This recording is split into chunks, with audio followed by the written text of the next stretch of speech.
Bismillahirrahmanirrahim. Elhamdülillahi Rabbil alemin. Vessalatu vesselamu ala eşrefil enbiyayı vel murselin. Nebiyyina Muhammedin ve ala alihi ve ashabihi ecma'in. Aziz ve muhterem cemaat, Allah Teala'nın müvəffəqiyyəti, onun yardımı ve köməklici ilə büyük alim Şeyh Muhammed ibn Abdülvahhab ibn Süleyman et-Temimi, Allah Teala ona rəhmət etsin, El-Usulü Thəlâfetu və Ədillətuhə, 3 əsas və onların dəlilləri kitabını oxumağa davam edirik. Görkəmli alim Şeyh Muhammed ibn Salih el-Useymin, Allah Teala ona rəhmət etsin, şərhi və izahı ilə. Bugün bizlər imanın ikinci əsasını olan mələklərə iman mövzusunu öyrənəcəyik.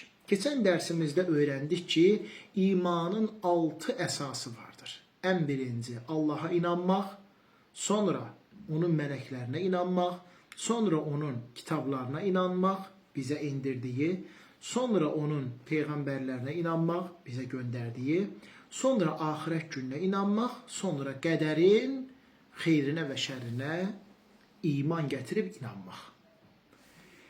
Mələklərə inanmaq, buyurur ki müəllif, El-mələikətu aləmun qaybiyyun məxluqunə, abidunə lillahi teala. Mələklər qeybi bir aləmdir.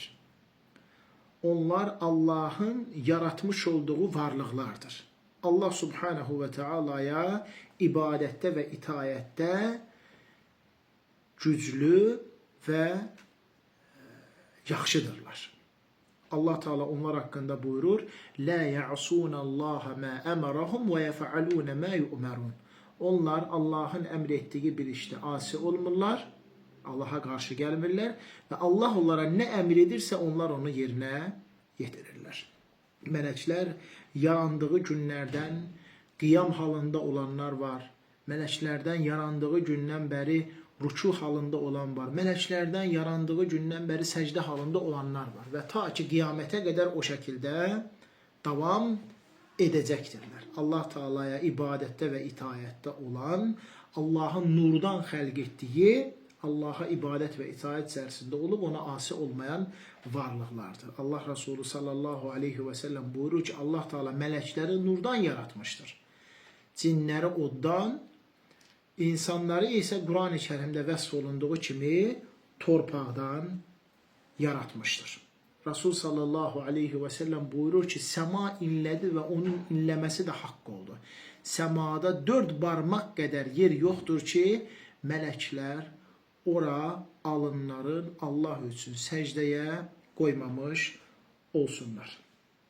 Onların istər rububiyyətdə, yəni məxluqatın yaranmasında, işlərinin idarə olunmasında, ruzilərinin verilməsində heç bir xüsusiyyətləri və əlləri yoxdur. İstərsə də uluhiyyətdə, yəni ibadət və itayətdə. Yəni Allahla yanaşı onlara da ibadət edilməlidir, xeyr. Allah subhanahu və teala ibadədə haqqı satan yeganə məbuddur. Və Allahla yanaşı istər göndərilmiş bir peyğəmbər olsun, istər ona yaxın bir mələk olsun, ibadət etmək olmaz. Uca Allah buyurur, وَاَنَّ الْمَسَاجِدَ لِلّٰهِ فَلَا تَدْعُوا مَعَ اللّٰهِ اَحَدًا. Həqiqətən də məscidlər Allah'ındır, Allahla yanaşı heç kimə ibadət etmə. Eləcə də onların rububiyyətdə bir xüsusiyyətləri və əlləri yoxdur. Yəni yaratmaqda onların heç bir əli yoxdur. Ruzunun bölünüb paylanmasında onların heç bir əli yoxdur. İnsanların şəfa tapmağında, övlad uşaq sahibi olmalarında, işlərinin sahmana düşüb yoluna getməkdə, kimisə həyata gəlməsində, kimisə vəfat etməsində onların heç bir əli və xüsusiyyəti yoxdur. Xalaqahumullahu Teala min nurin. Allah Teala onları nurdan yaratmışdır. وَمَنَحَهُمْ بِالْاِنْقِيَادِ التَّامَّةُ لِأَمْرِهِ وَالْقُوَّةُ عَلَى تَنْفِيذِهِ. Allah Subhanahu ve Teala onlara elə bir qüvvət vermiş ki, Allah'ın əmrin tam şəkildə yerinə yetirməyə. Eləcə də Allah'ın buyurduğu bir şeyi dərhal yerinə yetirmə. Həm tam və kamil şəkildə Allah'a ibadət və itaat etməyə Allah Teala onlara bəxş etmiş, güc qüvvə, həm də Allah'ın bir əmrini, bir buyruğunu tam və dəqiq şəkildə dərhal, gecikmədən yerinə yetirməyə onlara güc vermişdir. Allah Subhanahu Teala buyurur, وَمَنْ عِنْدَهُ لَا يَسْتَكْبِرُونَ عَنْ عِبَادَتِهِ وَلَا يَسْتَسْحِرُونَ. onun yanında olanlar ona ibadet etmeye tekebbür göstermirler. Yusebbihûnel-leyle ven-nehâra la yefturûne. Gece ve gündüz Allah'a zikredip buna dualar edirler ve yorulup usanmırlar. Ve hum adedun kefirun. La yuhsihum illallahu Teala. Onların sayıları çoxdur. Onların sayılarını Allah'tan başqa heç kim bilmir. Necə ki uca Allah buyurur: "Velillahi" Allah Subhanahu taala buyurur: "Və ma ya'lemu cunud rabbika illa hu." Rəbbinin qoşunlarının sayını ancaq o bilir. Yəni mələklərin sayını ancaq Allah Taala bilir. Və qad thəbətə fi's-sahihayn min hadis Enes ibn Malik radiyallahu anhu fi qissatil Mi'rac. İmam Buxari və İmam Müslim'in səhihində Enes ibn Malik'ten rivayet olunan hadisdə İsra və Mirac hadisəsində ənnən Nəbiyyə sallallahu aleyhi və səlləmə qal, Rasul sallallahu aleyhi və səlləm buyurur ki, rufi'a lehul beytul ma'muru fi's-semai. O Beytul Ma'mura yüksəlir səmada.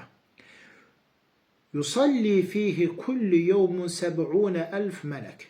İz xaracu lem yaudu ileyhi ahiru ma aleyhim. Her gün o Beytül Ma'muru 70.000 melek ziyaret edir. O 70.000 melek çıxdıqdan sonra bir də onlara gəlib Beytül Ma'muru ziyarət eləməyə daha növbə çatmır. O qədər mələklərin sayı çoxdursa subhanallah. Yəni 70.000 mələk hər gün oranı ziyarət edir, tavaf edir Beytül Ma'muru.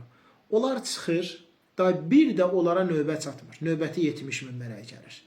O mələk 70.000 mələk çıxır, növbəti 70.000 mələk gəlir. O qədər sayıları çoxdursa, yəni növbə çatmır. Bu yarandıqları gündən belədir ha və qiyamətə qədər də bu şəkildə davam edəcəkdir. İnşallah burada Allahın müvəffəqiyyəti ilə kifayətlənəyin. Sonra biz mələklərə iman gətirməyin əhatə etdiyi 4 şeyi öyrənəcəyik.